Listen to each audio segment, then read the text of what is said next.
Welcome to The Truth in This Art. I am your host, Rob Lee. And today, I have the privilege of being in conversation with a creature and armor FX artist, a monster maker, foam fabricator, creature design and props wizard, born and raised on the south side of Chicago, where he became enamored with horror and sci-fi comics, as well as action figures at an early age. He's known for his dark and dramatic take on well-known DC Comics characters paired with horror elements. Please welcome Tristian TrisRex Johnson. Welcome to the podcast. Yo, what's going on, everybody? Glad to be here. I think we could end it. That intro was kind of dope. Like, I don't need to say nothing else after that. Like, I've had people tell me, like, yeah, I just need to take the intro and just chop that up as a separate thing. yeah, it's like, damn, okay. I got my cranberry juice. I'm straight. Nice. But, I can't follow that one up. It's almost like at times I joke because of the Chicago thing, right? I almost want to do like the 96 Bulls like intro, you know? Right. Yo, they did that. I was a host, I was a cosplay judge this past C2E2, and they played the Bulls intro when I came out, and I lost it. I got up there and I just freaked out, man. That is something. It's a call to action. Yeah. In that that little synth. Yeah. Listen, I was at all of those Bulls games, so it's like, listen, that to feel that energy when that come up, like all your hair stand up. I'm ready to run through a damn wall when I hear that intro. I mean, it's funny, like in watching, and even before we get to the questions in the actual interview, but I remember I do this thing with the circle of friends that I have as to, we were all watching The Last Dance at the same time, and we're trying to pick based on the way people are depicted, who's who within my circle of friends. And it got really weird. It was like, you're kind of Jordan, right? And I was like, am I? And it's like, no, you're absolutely Jordan. It's like, you're kind of better than the rest of us, and you don't have a problem with letting us know. And I'm like, oh. And I took that personal. You're right. And he's like, and then he threw out there this, which I'm always the astrology guy. And it's like, and you're an Aquarius. I was like, wow. Hey, that's a good one. That's a good one. So before we get too deep and embedded into the conversation, I wanted to open it up and ask you about your story. What is the Tristian TrisRex story? Like, let's give it to us. Give us the story. I mean, I could give you the chapters because it's still going, right? 100% is still going. So the TrisRex story, I'm pretty much the embodiment and the manifestation of a kid, only child, grew up on the south side of Chicago, the hood. All I had, toys, video games, comics, movies, all of these things that really inspired me like at an early age, but I suppressed later on as you get older, sports, girls,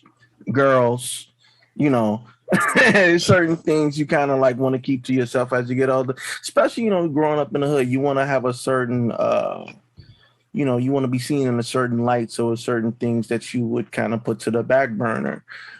As I've gotten older, I've started to realize is that those things are what really make me special, my connection to those things, right? Yeah.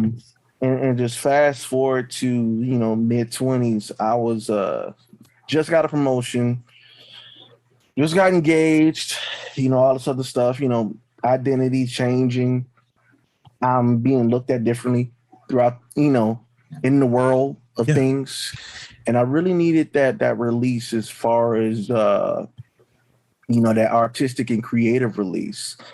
And one of the things that I always saw ads for like C2E2 or Wizard World or Comic-Con. I'm like, that would be cool. Yeah. And I was talking to a therapist and we talked about it. And I was like, you know what? I think I'm just going to do a cosplay of a certain character I like. I didn't know what cosplay was at the time. I just knew that costume design was a thing and set design was a thing because I come from theater, right?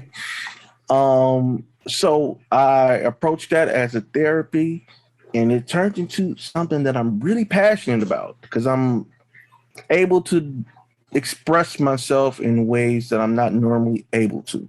Yeah. Coming from the corporate world and just being, amongst my peers in like living in Chicago, it's certain things you kind of just like don't say.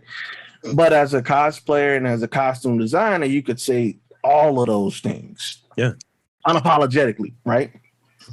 Fast forward to 2022. Now I'm, kind of one of the game changers, I guess you could say, bringing back some of those special effects, practical effects elements, but combining it with the modern cosplay techniques to create something new. It looks like it's from Hollywood, but I made it for like a couple $100. And it works like it's from Hollywood, but it's super, household oriented. No, I dig it. Stuff. So that's kind of like, in a nutshell, I was seeking therapy and an outlet and found my calling and passion, like what I'm supposed to do forever.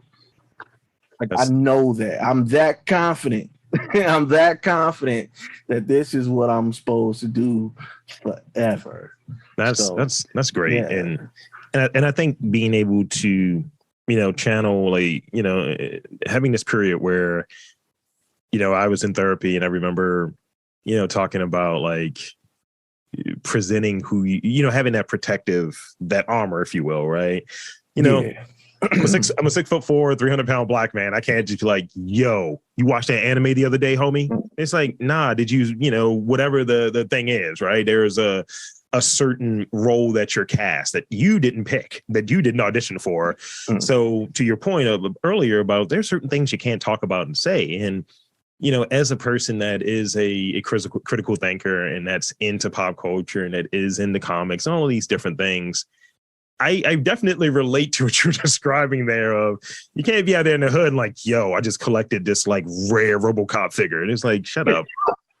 It's an Ed 209, man. You got to see it. Right. And, and getting into this point where I was doing that many pockets of sitting the representative of who I am and so on. Exactly. And it just doesn't work. And I remember one of my friends, he reached out. We have, Baltimore Comic Con here. And he was like, yo, we should go. And I just remember kind of being apprehensive of like, man, this is going to be whack. This is going to be stupid, trying to be cool and not really enjoying like, this is what I'm secretly watching at home, like, with the lights off. Oh, no. And I'm seeing people just really just out there unabashedly, just enjoying their fandom. And now that's a thing that I do. I go to the blurred cons. I go to the awesome cons here locally and try to be within that community and being able to have exchange and connect with people on that level while still, kind of being cool, but also still being able to connect on that level because I'm interested in it. I remember I traveled to Japan, Los Angeles one year for what I call my Japanese weekend. I went to Anime Expo and it was Japanese. It was New Japan Pro Wrestling. That was the first time they came to the US in their 45-year history at the time. So people are like, yo, you were gone for a while. Where'd you go? I was like, yo, I was watching sweaty men and people in cosplay costumes.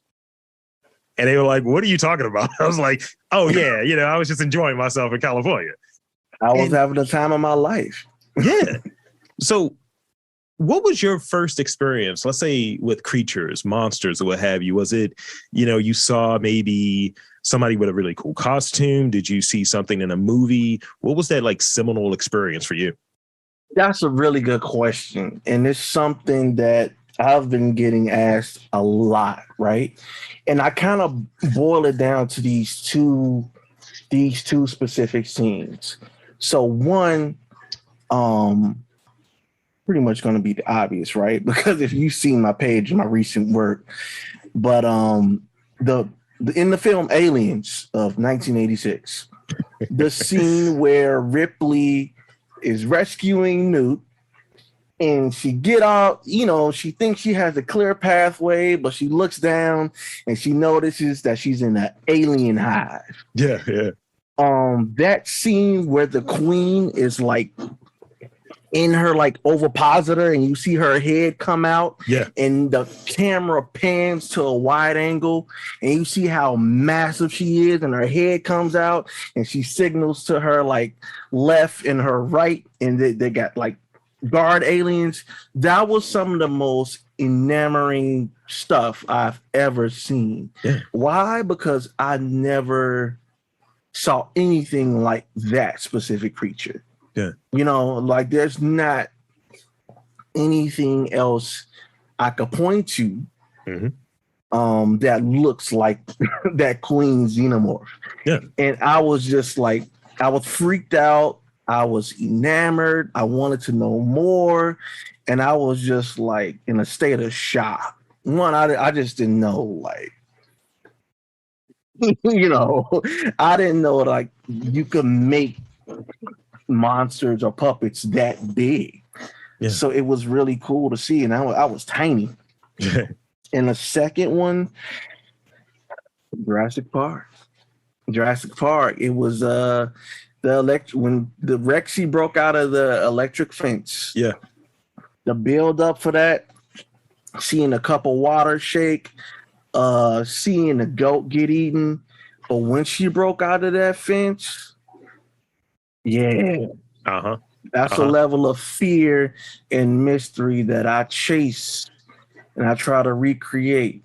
I try to recreate it throughout my work, because it's one of those things that, you know, it brings everybody together, seeing that big that big enormous monster. Yeah. You know, everybody has their favorite characters, everybody has their trials and tribulations, right? But you can't put a color or religion or political view on, oh shit. Right. You can't, you know, monsters bring people together. And I think a lot of people had that same feeling in 93 in the theater, seeing that, because that's when you really believe that, like, yo, I just saw a dinosaur. Right. And I remember just a lot of the behind the scenes stuff for me, like, you know, as a kid. I just did a review of Jurassic Park after watching the latest one, and I was like, this is mid. What are the Island of Lost toy dinosaurs under the, you know, what is this? So I was like, let me watch the good one, and ended up going back and doing a deep dive on it. And, you know, yeah, like I really get caught into the Sam Winston, the wizardry of it. You mentioned, you know, aliens. So you obviously got the Geiger stuff there. What would you say are some of those, like, who or what? I think I got the who part. I mean, the what part rather, as far as like a couple of those movies. But what are the biggest influences for you, artistically speaking? Artistically speaking, I mean, you already said it. Stan Winston, Steve Wang. Todd McFarlane, another huge one. Who else? I've been looking at a lot of Rick Baker stuff. I really love his makeups, seeing how I could, you know, get some of that stuff to translate into what I'm doing just with foam. But Stan Winston, you know, I'm like a Stan Winston kid. Like, you could look at his whole cinematic portfolio and I could show you exactly where I was in time, or, like, you know, who Tristian was. And so much of my work is inspired by him, which is why I'm doing the aliens line right now, is because I want to try to recreate some of those same feelings, but put my spin on it. Do something a little bit more darker, you know, give it that aliens feel with the whole, you know, combat type of feeling, but make it super scary. But that's what I'm good at. I'm good at making people feel uncomfortable. I've noticed that, and that has nothing to do with, you know, cosplay. That's just, you know, my human being. You know. Well, there's a question about that a little later, I think. So I almost envision you being like Rain Man a little bit too. I'll name a movie. You're like, Tristian was doing this. Like Pumpkinhead, like so the year was 1988. Exactly. Hey, I'm a savant when it comes to horror and R&B. Wow. Monsters and R&B is what I do. Jodeci in Hellraiser. Jodeci in Hellraiser. Cenobites and ooh yeah. Thank you. You get it. Listen, I could go teach at Yale Brown right now. just on the Velociraptor suit. 12-week course. That's all we're gonna talk about. Yes, this is gold. And This is then going. we're gonna talk about Confessions. We need to talk about one of the best R&B albums of all time, and we're gonna go ahead and talk about how 112 is the best R&B group. This is amazing. You touched on a little bit earlier that your background includes being having a background in theater, and I read that there's some YouTube University that's in there in terms of some of the fabrication techniques. So tell us more about your training, some of the stuff that goes into it, because I've seen people who are making something, you said a lot of your stuff is like budgetable. It's, stuff that you can see around the crane. It's like, it's just wizardry. And that's the only way I can really put it. And because I've seen the stuff, I'm like, hold up, how? What? So tell me about some of your training and what goes into ultimately your work and bringing these creatures or effects to real life, making them come to life. Yeah. So, and just to preface this, right, I was always a creative kid and creative person. I don't want to mislead anyone to like, oh, you can do it too. So you can do things, right? Sure. But I basically started out just by like, first I got the knack once I was doing my technical theater classes, pretty much building sets for whatever production was coming up on the horizon, right? And I started to notice that I was really good at fabricating stuff. I was really good at making things, like out of cardboard or something, or painting something in a certain way to make it look like it's something totally different. Yeah. And always having that in the back of my mind, once I started to, hear about these cons and conventions, I used to go on YouTube to look at how they were building these armors. And just, for reference, I was like, hey, what's the video game I like? I was really playing Arkham a lot. So looked up how to make a Deathstroke suit. And I noticed that they were doing a lot with just floor mats, X-Acto knives, and hot glue. Yeah. And I noticed that with like all of the tutorials I was looking, I'm like, wait, so you mean like I could just go to Home Depot and get this stuff? Yeah. And I literally was like in Home Depot, like to the side, watching these videos and pricing stuff and just like making specific lists and just like trying things out. And that's just, how I learned is just like failing super fast. Yeah. Just like planning the work, right? Plan to work the plan, but failing fast is possible. Yeah. Excuse me, I need to get something to drink. But yeah, just like messing up over and over again until you get it right. It could be a little bit expensive, right? But it's one of those things where it's like there's only one way to get good at something is to do it repeatedly. Mm-hmm. And just to have that repetition. And the cool part about that is certain things that I used to try like in 2019 or like 2018 even that works perfectly now. Yeah. For like the bigger, broader stuff. But when you're talking about the human form, some stuff is like, this ain't gonna work right. Yeah. So the whole trial and error is like the biggest thing. And like there's people like Evil Ted, Kamui Cosplay, Odin Makes. A lot of these are people you hear from now, right? But they got like loads of templates you could buy and just like alter. So it's out there. It's just about how much time you're willing to put into it. It's definitely a craft. It's a maker thing. And, like I said, I go to these cons and I see people put together things, especially, I'll put it this way. We got different body types, you know what I mean? And I'm like, oh yeah, you definitely made that yours. You have like the broader shoulders, the big thighs, the whole frame, and people make it work. And sometimes these sort of like out of the box options don't really work. So you have to modify. You have to have some knowledge of like sewing, some knowledge of, all right, I got to get this type of glue because I need to have this connected to my hair or whatever. And yeah, being able to dive into it. And to your point, it's having some money, I guess, but it's really having an interest and a desire and a time to really figure it out. And Yep. that's what part of this is, there are times where I'll go back to my editor and I'm like, yo, the audio's trash. I know it's trash. And he was like, no, it came out great. And I was like, cool. I don't know how I stumbled into that. And there are other times where I'm like, I know acoustically this is going to be great. And it's just great. And it's just kind of like having a sense just through, what is it? It's almost like creative muscle memory. Yeah, most definitely. Most definitely. It's one of those things that, just like any other job or any other like trade, right? It's certain things that's written out in an instruction book for you, and there's certain things that you just gotta learn. Yeah. And you just gotta learn by picking it up, cutting yourself, knowing how to measure stuff, knowing how much fabric to get, knowing which glue to use for what type of adhesion. It's a very intuitive skill to have. And then it kind of transcends, right? Because now when something, need to fix something in the house, like, oh, I know how to fix that. I got a sander, I got a rotary tool, I got a heat gun, I got all this other stuff. And it just keeps expanding. Yeah.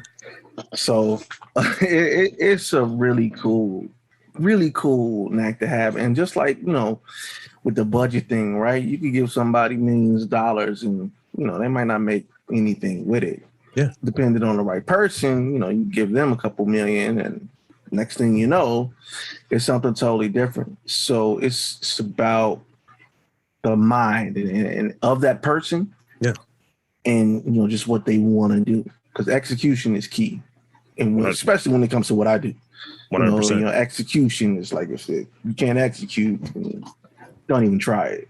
What would you say is your all time, and I know it's going to be like picking a kid, what is your all time favorite creation that you've made, and talk about some of the steps within the process of bringing it to life?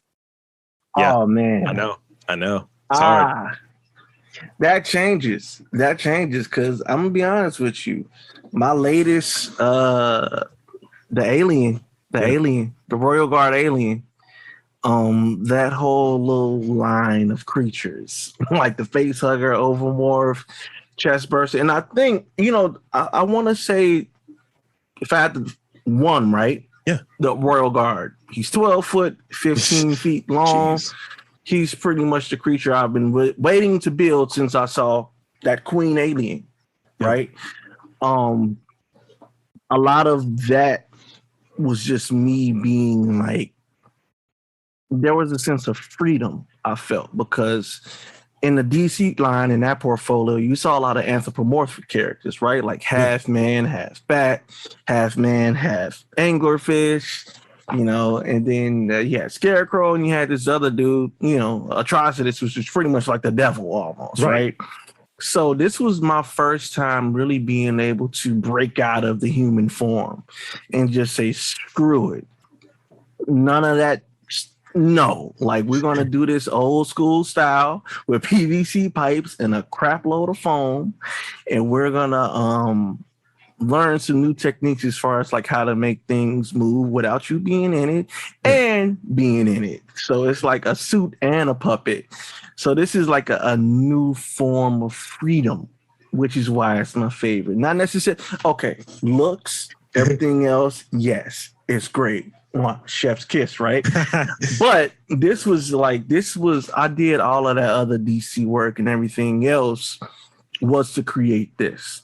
Yeah. So a lot of the patterning that I tried out specifically, say for example, if you look at King Trench, you can see a lot of the way the elongated arms or the way the Hellbat suit, my Batman suit, kind of has the piping and the shoulders. I'm like, that's H.R. Geiger all day. Right. If you look at certain parts of it, if I just took close-up shots of it, it looks like a xenomorph until you pan out. Gotcha. Yeah.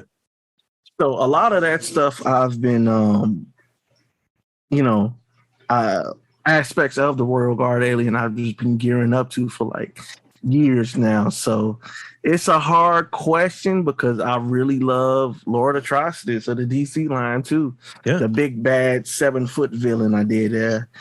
I mean, that's the one that really is popping for me because one, that's just my personality type. If I'm not on a podcast, it's like no. But I think just the sheer scope of it, because I'm looking at this picture with what looks like you're in a shed with just everything around you. I was like, this is fire. I see the bat suit. I see like the I think it's like a whole like bat head with the lab coat. I was like, all of this is fire. Yeah, that's who I truly am. Yeah,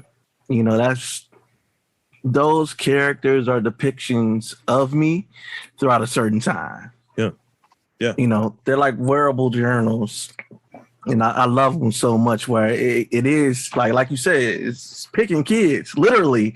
It's like I put a lot of work into this one. Of myself. Yeah. Yeah. And it's like picking versions of myself throughout time too. And, those, I love all of them. But that alien is just it's a new celebration and a rebirth of me, and I'm pretty sure that'll change. I'm working on the Queen, my version of the Queen right now. And that's done, I don't know who's gonna be the favorite. And it's funny because that's one of my rapid fire questions. I'm gonna give you a little inside baseball before we even get to it. Just letting you know that might have something to do with a rapid fire question I got for you later. Oh, okay. So so let's talk about your preferred like material, what have you. So is it true that you prefer to work with foam? If so, what are like some of those benefits working with foam above like other materials? I love foam. That is very true. Foam is very addictive. There's plenty types of foam. Yeah. I use EVA foam and upholstery foam mostly. Upholstery foam is like what you're sitting on in the couch, bed, all that other stuff. And EVA foam is like the floor mats or the craft foam that I was telling you about. And one of the most addictive parts of working with EVA foam is that literally you can make it look like anything. It's like fabrication heaven, because you can make it look like tree bark, you can make it look like scales, you can paint it up real good to make it look like metallic silver, armor, all of that stuff. And it's addictive. And once you figure out how to, cut it in certain angles, detail it, and really get it to look like things that it's not, it becomes addictive. Opposed to using latex or, wet clay and things of that nature. And those are things that I am going to get into a little bit more down the line. But right now, as I said, my mission is trying to marry some of those old special effects techniques and looks and characters with things that you could easily buy from this new cosplay line of materials that's really popping out. So, and thank you for sharing that. And yeah, because I think we have a preferred mode of what we want to work in, like, using different recording equipment, right? I know how to use 3 or 4 different ones, but I prefer to use my mixer and I prefer to use this sort of setup. But I think knowing how to do other ones is like, I can do other ones, but this is what I prefer to work in, and this is what I'm most skilled in. And that's ultimately kind of how that goes. We all have the things that we like, what and maybe it's the current project, but what is the most challenging project you've worked on, and what was particularly challenging about it? Like, was it like, I couldn't figure out this adhesion here? It's like, the foam is all wrong. This the scope and the scale of this, or it's like the deadline doesn't quite work. Tell me about that. Yeah, I mean, I would say that there's like multiple. Like I could give you an example, like Man Bat. His wings were something for me to really wrap my head around, mainly because I haven't made anything that long or that thin before either. As far as like the actual flaps of the wings, I made those out of like 2mm craft foam, and then I was using got some crutches and added like PVC pipes to them. And it was one of those things where it really taught me how to account for weight when you're acting in a suit and things of that nature. Because it was just like, my forearms and delts are like burnt up just from this one character, like shoulder day every time you got to suit up. And then, like right after that, Atrocitus was like, I never, everybody that I created was relatively my height.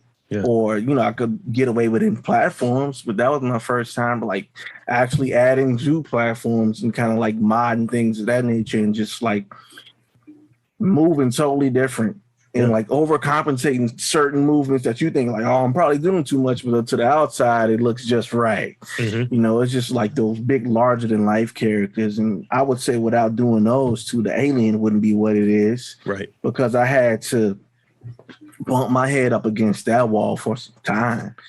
And one of the things I would say one of the harder things though, if you look at that bat suit, you'll notice that there is a red symbol in the chest. Melting acrylic is a little bit harder when you don't have like a dedicated oven or tool to do it with.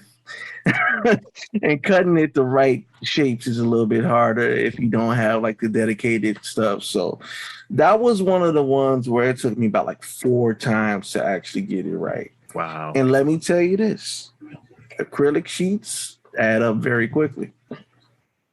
I can imagine. So some of those mistakes hurt.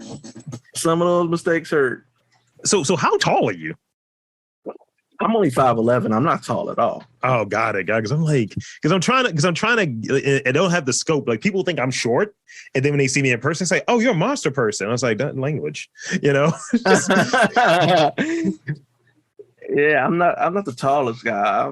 You can see me, but I'm girthy, but I'm not tall. I guess you could say girthy or I don't know what you call it nowadays. I'm a shower, not a grower. I don't know. I don't know what it is. I'm a shower, not a grower. I remember going to one of the conventions, and I was like, someone asked me, because they'd seen me a few times at maybe BlurredCon, and they were like, "Yo, when are you dressing up, bro?" And I was like, "Yo, it's hard to find a lot of material for this big frame." And it's like, "Yeah, you are kind of big." I was like, "Yeah, just give me a bunch of sheets. I'll figure it out." Give you a bunch of sheets, wrap it around you. Yeah, just like, ooh, I'm a ghost. Yeah, man. It's one of those things where nowadays I've been, because of all my commitments, at cons now, sometimes it's harder to suit up. But it's funny because when people see me out of the suit, they're like, damn, he's kind of big, man. I'm like, well, yeah, the gym, powerlifting, a few weights here and there. Yeah, like, so it wasn't just the phone. Like, no. Like, nah, man. Nah, bro. It's like what Dwayne said, it's not pads. This is actually my body and not in this Black Adam costume, Yeah. So some of that stuff is like, oh, his arms are huge. I'm like, yeah. They had to fit me. Yeah. I joke on occasion because I'll wear like weird cutoffs, and I was like, oh yeah, I took a little trend before I came out here. I'm like, what? Hell yeah, get that trend popping, get them veins popping. just admitting to steroid use. This is ridiculous. That good old trend balloon. Yeah. Where's the Deca? So so I read that you had some. Again, this is overlap. Early inspirations include turtles and street sharks, which street sharks is a deep cut for some. I may have done a Lost podcast about anthropomorphic teams of characters who are fighting. Just look up, when you have the chance, look up tiger sharks. You're gonna have a great time. What about these properties that really like sticks with you? Because I would imagine you're kid of the early 90s, like I am, and these things are like, it's a formula that works, and ultimately you're like, I want to maybe go to these things that are with like-minded people. So what is it about that type of content that really kind of stuck with you and really kind of maybe got you interested early on? I would say when it came to those anthropomorphic characters, I never really felt all the way human. I've always had this deep connection to nature. Okay. Yeah. Which is why I got so many reptilian children of my own. I always felt that it was like something deep inside of me. Like I could almost transform. Like I could feel it behind my eyes. If I just concentrate. Twitch. I could just turn into a raptor or something like that. That and just the toys and the marketing behind it, Yeah. they really made you feel a part of the game back then. Whereas nowadays it's just like, oh, okay, here's this program. They don't make them like they Well, used to. Yeah. no, they don't. Not at all. They don't really care. It's like, okay, how many viewers can we get? How much money? Boom, we're done. I don't think they were as, if you look at it in the 80s, right? I don't think they were as obvious about it. Like if you look at Transformers, right? You look at it as an adult, you're like, this is just a fire sale for toys. We need to sell these. Or exactly same thing with He-Man. But now it just feels like there's less of a soul in it, or maybe I don't know. I think in kind of dealing the nostalgia, because I'm looking at some of the stuff that you've worked on. You look at, you mentioned Jurassic Park, that's 30 years old at this point. In terms of the movie, you mentioned Aliens, that's 36 years old or what have you. So, going back into that nostalgia and growing up, it's like, is it a lack of soul in it at times when you see something that might be CGI versus something that's a practical effect? Because that's where you're at. You're in the practical effects lane. Like, you're a wizard, dude. Yeah. Thank you. I appreciate that. And I think that you hit the nail on the head, lack of soul. I think it's because it just seems like we were more creative with the less technological advancements that we had. Mm-hmm. It just, one of the things I always tried to create for the camera, which is one of the sayings that I always say, and like even when I'm asked advice, at a con or anything, I'm like, try to create like for the camera, like kind of know what shots you want to hit. And it's just one of those things that I say it to this day.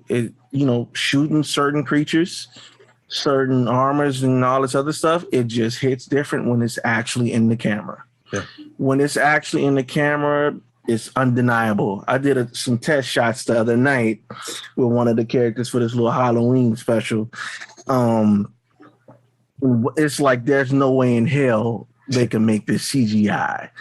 Me and my wife and I was just like, yo, this, because she's my partner as well. It's kind of like a family business. Nice. But I was like, yo, you can't fake this. There's no Photoshop or anything. It just has to be raw and in camera. And the soul part of it, listen, I love this culture that we have today where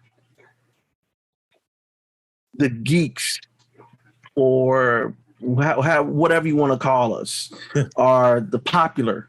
I never thought I'd see the day. But when it comes to the actual soul, it kind of begs me to question, like, what's real? Mm-hmm. Like who's, and honestly, if you look a little bit deeper, it's easy to see what's real and what's not. It's just one of those things where if Hollywood isn't going to do it, I'm going to do it. Yeah. I'm not going to wait for anyone to like bring me on their, costume team or effects team to get something done. I'm like, I'm going to show you how this would really go through my lens, right? Because my stuff is really coming from the soul. And a lot of the times, just like with the characters I create, with some of these stories that I'm going to be telling in the future, has nothing to do with aliens. It has to do with me. But if you don't know, you don't know. You know what I'm saying? Like the Royal Guard is a symbol for the monster that I've become, or the character I've become, in order to serve the queen. Who is the queen? That's my wife. Yeah. What's home? The hive. That's who I take care of. And being the guardian and protector of that, and becoming this big monster because all of the roles and duties that you've accumulated over time when you were in your drone and warrior stage. Yeah. Now you're the Royal Guard, you're the Praetorian of the hive, which means nothing goes, everything got to go through you. Yeah. You know what I'm saying? So really it's just a synonym with the growth of me as a human being and as a man. It has nothing to do with aliens at all. It's just easier to tell that coming of age story in an aliens universe. Yeah. But that's the soul that I put into the monsters. Mm-hmm. Like a Lord Atrocities, him being 7 foot with all the volcanic armor and all of that, and how you see that pulsating red lantern and all that. That just has to do with me dealing with anger and rage. Yeah. And that's who I would be if I was to let go. Has nothing to do with the red lantern itself. I just choose it because it's more palatable. Yeah. I mean, it's more. In some respects, like this iconography, whether it's pop culture, whether it's comics, what have you, those are parables. You know, those are the psalms that we have these sort of connections and what have you, and we use it to mean something else. Like I definitely connect with atrocities. I definitely connect in that way because, you know, when I was younger, I had the whole like, yeah, I'm probably gonna kick a hole through this wall sort of thing as a means of dealing with. And then, you know, you get a 300-pound dude going. It's a lot. It's a lot to kind of say, all right, you need to de-Hulk, you know? Yeah.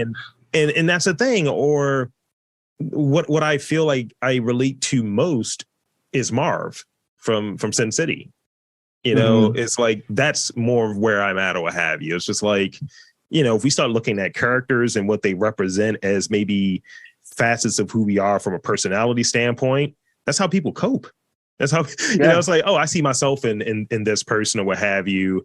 And yeah, it's not 100% obviously, but when I'm at a given stage and I like the way that it was described earlier about it being like a diary, a journal of where you're at in your life or what have you. There are, you know, when I look back at my podcasts and going through that whole history of almost 14 years of it, I can't be the same guy I was when I was 24 versus being 37. I can't be. Can't be. And the references are differences. The references are different. The things I was into are different. And I think, you know, you might look back at it and like, damn, I can't believe I used to say that. Or, wow, I'm a different dude now.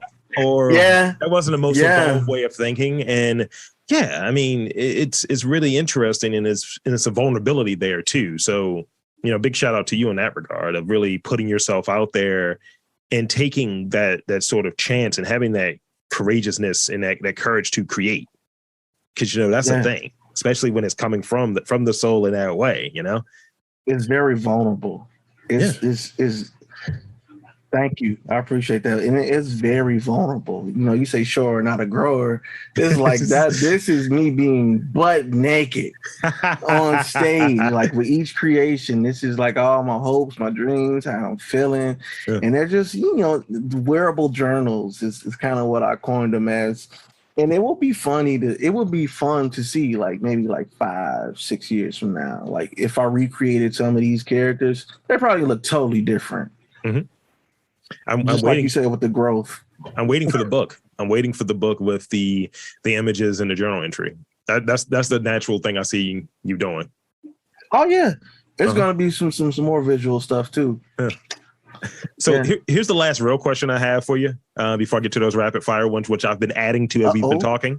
So I watched, and you probably seen it too, that it's I think it's either black or horror noir maybe, but it was a slasher horror documentary where Jordan Peele mentioned that black people tend to root for the villain in stories and horror movies because that's how it's almost like representative of how we're treated in society. You know, we're always the villain. The black guy did it.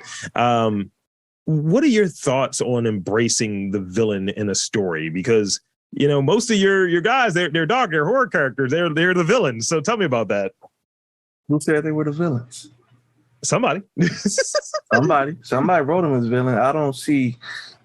Listen, I say it as this. Everybody's the hero of their own story. Yeah. I don't believe they're villains at all. Because if you look at some of the backgrounds as far as what drove them to go down the specific paths that they went down, you know, it's like, hey, you know, if most of us were, you know, presented with that type of situation, a lot of us will fall into that villain category. Mm-hmm. I look at them all as heroes. But in this case, as far as like rooting for the villain, I definitely see myself doing that more because one, we are treated that way in society a lot. Yep. way more than often. You're a 6'4", 300-pound black dude from Baltimore, right? East Side, yeah. East Side. I am the embodiment of the South Side of Chicago. When you think about somebody from, you probably gonna think about somebody that look like me. Yeah. You know what I'm saying? I'm a bigger black guy. I'm muscular. Probably like the people that you don't want to see in a dark alley. Me and you, but it's one of those things where I see myself rooting for it because I want some form of like just doing for the people that have been done wrong. Yeah. And one of the reasons why I find myself creating villains and monsters is because for 34 years of my life, I've been looked at as a monster. So I know what audiences and what mainstream media and people fear because I know the reactions that I get when I'm walking a little too fast in Target or when I got black on, all black on, enjoying his fabric, or when I got the Scully on at the gym, I look a little bit like, oh, yeah, artist, oh, you cosplay, oh, yeah, okay, cool. But I know that feeling that those monsters have. And then, like I said before, I always felt a little bit more in tune with nature. So, and a lot of the movies that I, watch and study are more creature focused, and I'm always rooting for them. Yeah. I try to stay away from the slashers because there's a lot of bad people in real life killing people. Yeah. Being from Chicago, I'm kind of like, oh, okay. I don't need to see nobody get shot. I mean, stabbed. Same thing here. All right, I'm good. I think I'm all set, guys. Yeah, so I tend to, and no, that's nothing against that section of horror because I love those too. I got to see Halloween Ends because it's part of my job. I got to watch all horror. But when I have my choice, right? Yeah. Give me some creatures. Yeah. Got to have some monsters. And I'm always rooting for them. I'm always rooting for the underdog in this case. I'm looking for a dude in a rubber suit, Dude in a rubber suit? Or a foam suit, if it's your word, But I'm going to try to make it out of foam.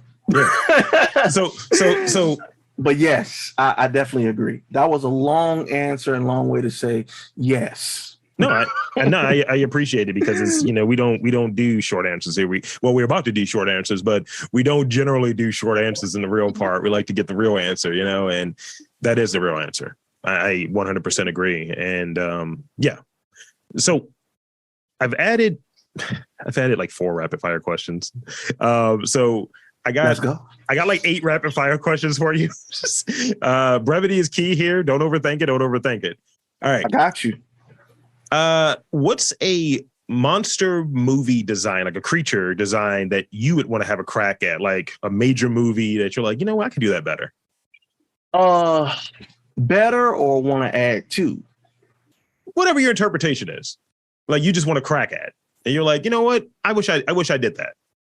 The Cathoga from the Relic. It was I think it came out in 95 or 96. Chicago-based movie here at the Field Museum.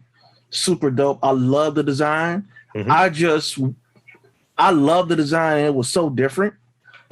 I just think that with my skill set and my me being super in tune with nature, I think that I could create something that would be super dope. Not to say that it's not dope. I love that character and that creature design, right? I just like, I really wish I could have had a crack at that. It's 97, by the way. 25th anniversary. The Relic is a very super sleeper. One of the best creature reveals too, hands down. This is apt because, like I said, I've been doing some deep dives, and I see the alien thing, and what usually goes with the alien is maybe Predator for better or worse. Out of the pantheon of Predator, what is your favorite Predator movie? One. You get Predator it. 1. You get it. The mystery and lore and the actual buildup of not knowing who's hunting you. It's almost it's something very mysterious about that first movie. Now, I'm talking black, not as in title, but as in the demographic, right? What is your favorite black horror movie? I'm gonna be honest with you. It's probably Get Out. Okay. It's super recent. Okay. Get Out was very scary to me.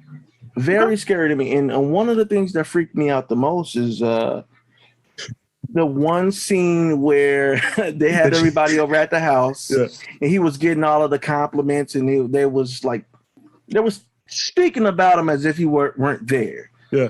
And being, these are things that people joke about. And sometimes you'll hear them in subtle ways from like your colleagues who are not Black. And it's like, damn, that's how you think of me? Mm-hmm.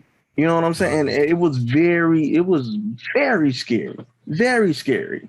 For a brief second, I thought you were going to say because you did some stunt work and it is L'Oreal Hollery.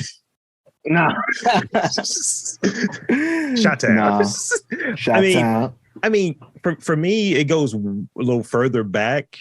It's the initial Tales from the Hood. It's rough. It's rough with the puppets. I can't jam with the puppets. Tales from the Hood is up there. It didn't scare me though.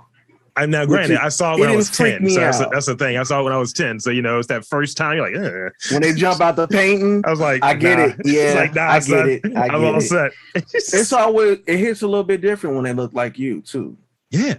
Yeah. That's the thing. Because at one point, even that sequence in it where the politician, that dude, and he's like a zombie, I was like, nah, I'm good. I think I'm good. Because I haven't really I'll put it this way. I was Jason Voorhees because of my size for like 5 straight years. That was my Halloween costume. So it's just like, I wasn't hanging around white people in the projects. It's just like, oh, this white person is a fictional character. Yeah. But when you saw Candyman, it hit different. 100%. 100%. Yeah. Uh-huh. You want to know what was freaky about Candyman? There was a couple scenes that were shot in my old university's library. Oh, wow. And I used to be in there. I'm like, ooh. You know what I'm saying? Because at UIC, University of Illinois in Chicago, sometimes it would get late. And sometimes, be with a study group or something. Yeah. And you just start having those flashbacks. Like, remember when she got dragged out? Okay. Damn. Cool. We're going to get back to this French. And then for the latest one, as well as the old one, Cabrini Green, the projects, I used to work, and my old company used to be right across the street from it. And just like some of those flashbacks, I'm like, ooh. Yeah. It's a very Chicago-centric film. I'll just say this.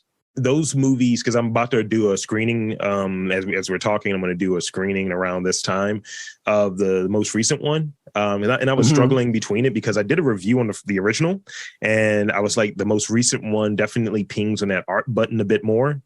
The first movie definitely tickles the gothic notes a lot more, which I really like.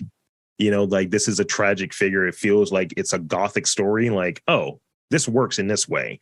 Whereas the update, it works in different ways, and there's an effect in it that I don't like that I'm going to make fun of. I don't like de-aging. I'll just say that. I don't like de-aging. It's just like, look, just say, look, he's decaying. Just don't de-age him. He's, Tony Todd is 1,000. Let that man live. Yeah.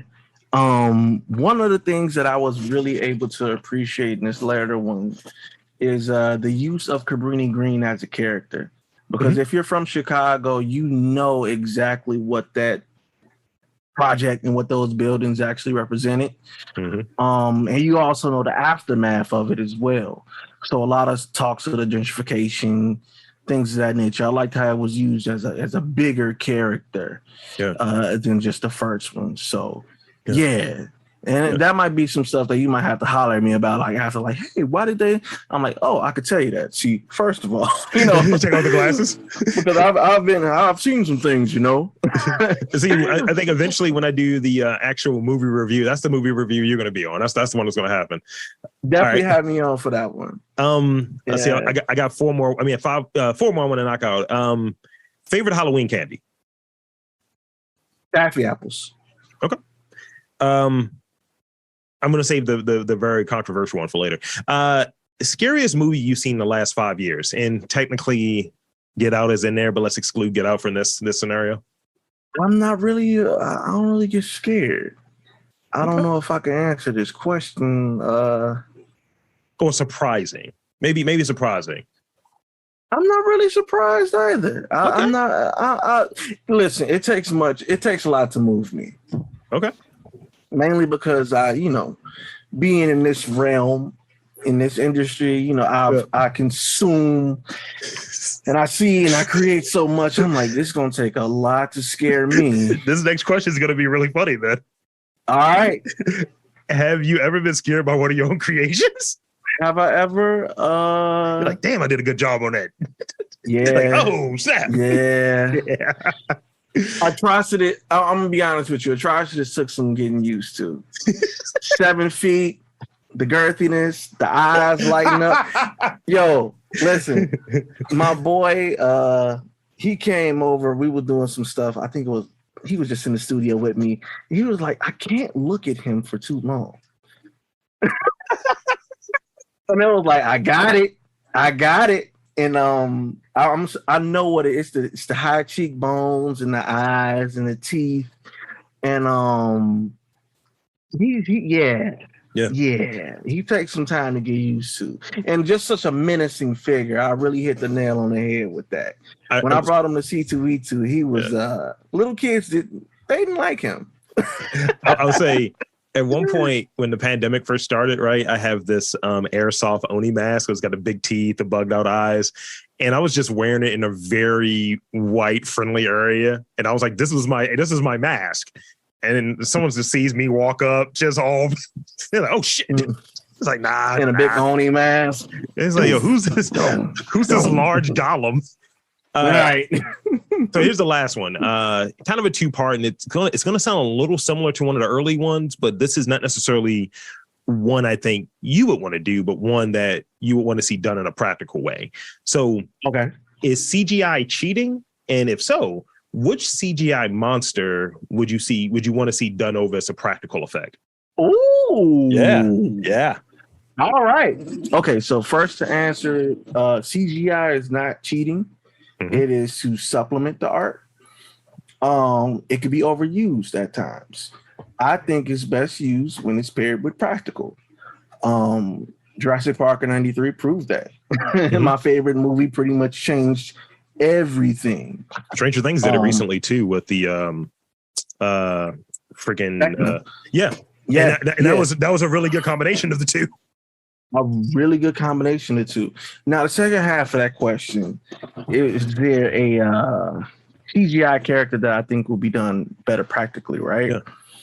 That's hard. That's a hard one. Because it's hard for me because usually I'm so like dialed in to what I'm working on, being like editor, Predator, Alien, all of that stuff. There was I was just rewatching the Resident Evils with Mila Jovovich. Yeah.